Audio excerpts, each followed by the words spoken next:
Hello guys, today we will be discussing the most important chapter, that is accounting equation.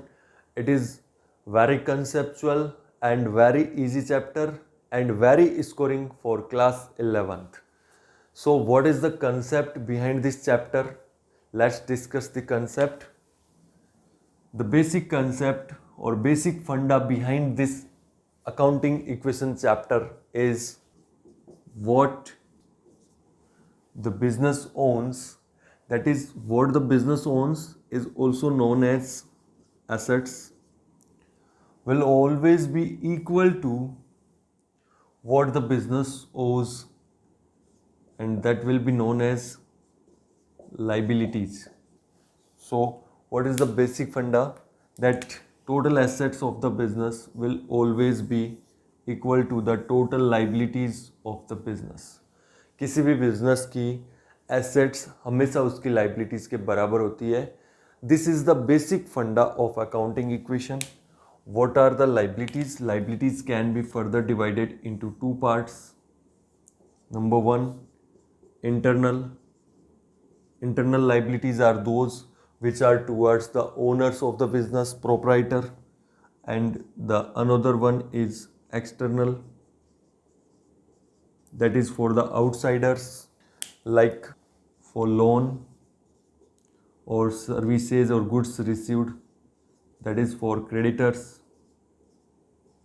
etc.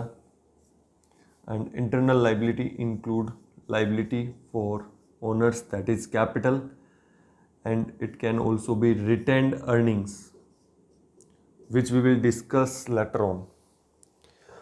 Okay, what is the basic accounting equation? What basic accounting equation says? It says that the assets of the business will always be equal to the liabilities of the business. That means what the business owns will always be equal to what the business owes. business के पास जितनी assets है उतनी ही business की liabilities भी होगी. अगर मेरे पास 100 रुपए की asset है तो वो 100 रुपए के अगेंस्ट में कोई क्लेम भी होगा, और वो क्लेम या तो मालिक का होगा, दैट मीन्स ओनर का होगा, कैपिटल होगी, या फिर मैंने वो कहीं से उधार ले रखा होगा तो वो आउटसाइडर पार्टीज का क्लेम होगा. But the main important point of this equation is the equation balances always. चाहे कोई भी ट्रांजैक्शन हो, पूरे ड्यूरिंग द ईयर बहुत सारे ट्रांजैक्शंस होते हैं बिजनेस के अंदर जिनको हम लोग बुक्स में रिकॉर्ड करते हैं, बट अकाउंटिंग इक्वेशन आपकी हमेशा टैली करेगी, हमेशा इक्वल रहेगी. बिजनेस की जितनी एसेट्स है उतनी ही लाइबिलिटीज हमेशा होगी.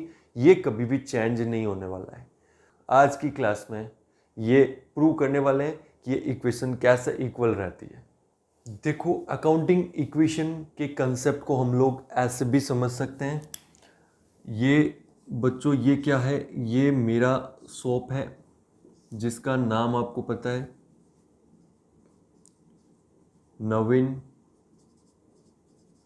Book store. ठीक है, जहाँ पे आपको हर टाइप की बुक्स अवेलेबल होती है. तो नवीन बुक स्टोर ओन्स, ये जो बिजनेस है वो क्या ओन करता है?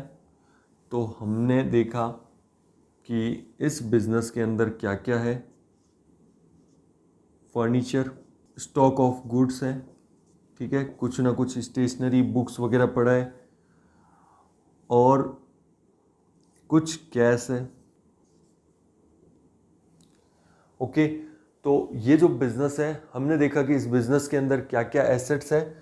तो अपने को पता चलता है कि ये एसेट्स है इस बिजनेस के अंदर, और अगर ये एसेट्स है तो इन एसेट्स को किसी ना किसी ने तो इन्वेस्ट किया होगा, किसी ना किसी ने पैसे दिए होंगे, तभी ये बिजनेस के अंदर एसेट्स आई है. तो ये जो बिजनेस ओन करता है वो तो बिजनेस की एसेट्स है, और ये एसेट्स की टोटल, लेट से हम लोग मान लेते हैं कि ये एसेट्स की टोटल है ₹5 lakh.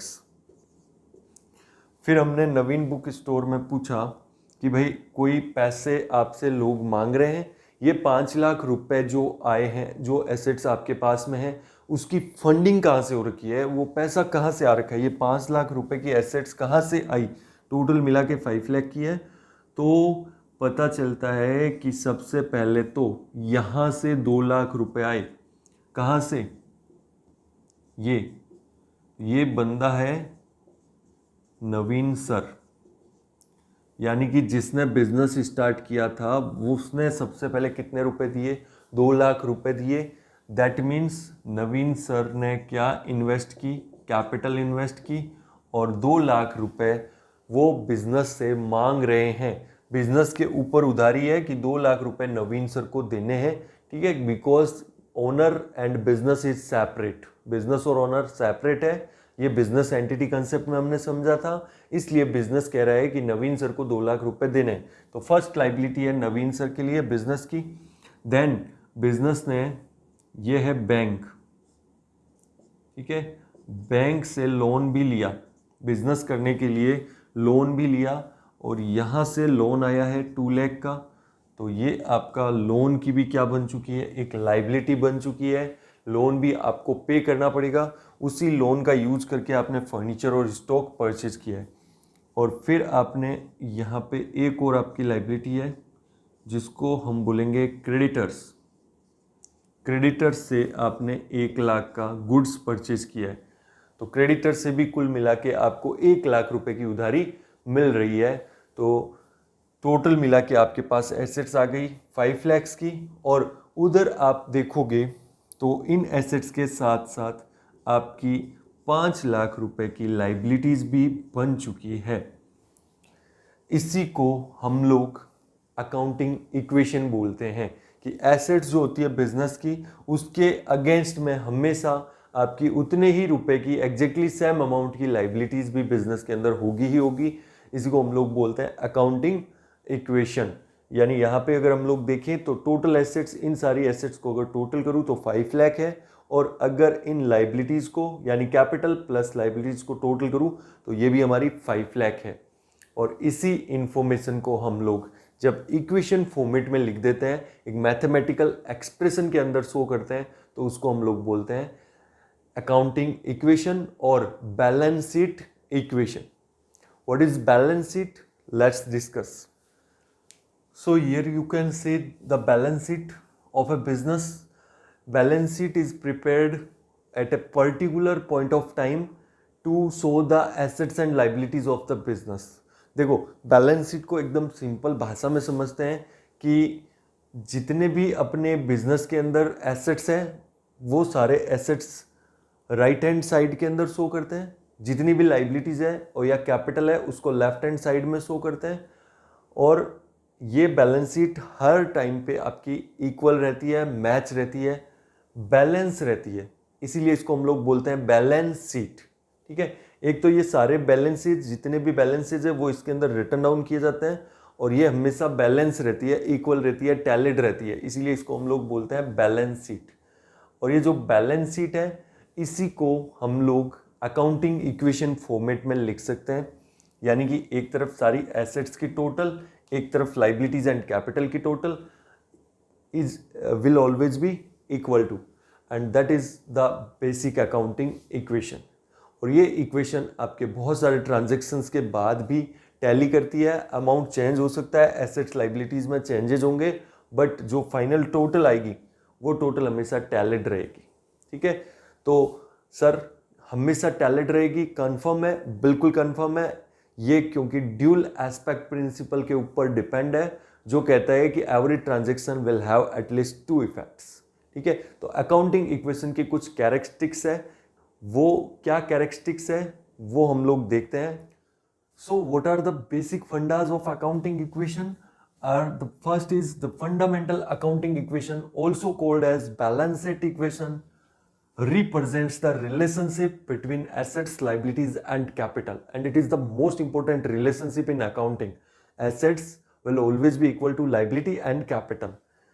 You can see assets will equal to capital plus liabilities. और बच्चों इस इक्वेशन को हम लोग प्रूव करेंगे, हम लोग इसमें बहुत सारे ट्रांजेक्शन्स टेस्ट करने वाले हैं, बट वो हम लोग पूरा कंसेप्ट समझने के बाद में करने वाले हैं। देखो उसके बाद में it is the foundation for double entry system. जो हम लोग double entry book keeping read कर रहे हैं उसकी ये फाउंडेशन है कि हर एक ट्रांजेक्शन का दो इफेक्ट होता है और इक्वेशन हमेशा टैली रहती है। An accounting equation is based on the dual aspect principle. Dual aspect principle का मतलब क्या है? ये प्रिंसिपल अपने को कहता है कि कोई भी जो ट्रांजेक्शन होगा उसके हमेशा दो इफेक्ट होंगे। अगर one is debit then another will be credit. So it is the dual aspect principle of accounting, that is every transaction has two aspects, debit and credit.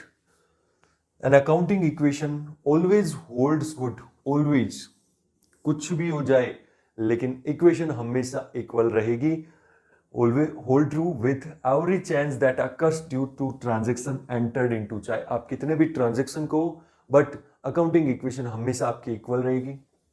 It means total claims यानी total मांगने वाले लोग, those of outsiders and owners, outsiders के claim plus owners के claim will always be equal to the total assets of the firm.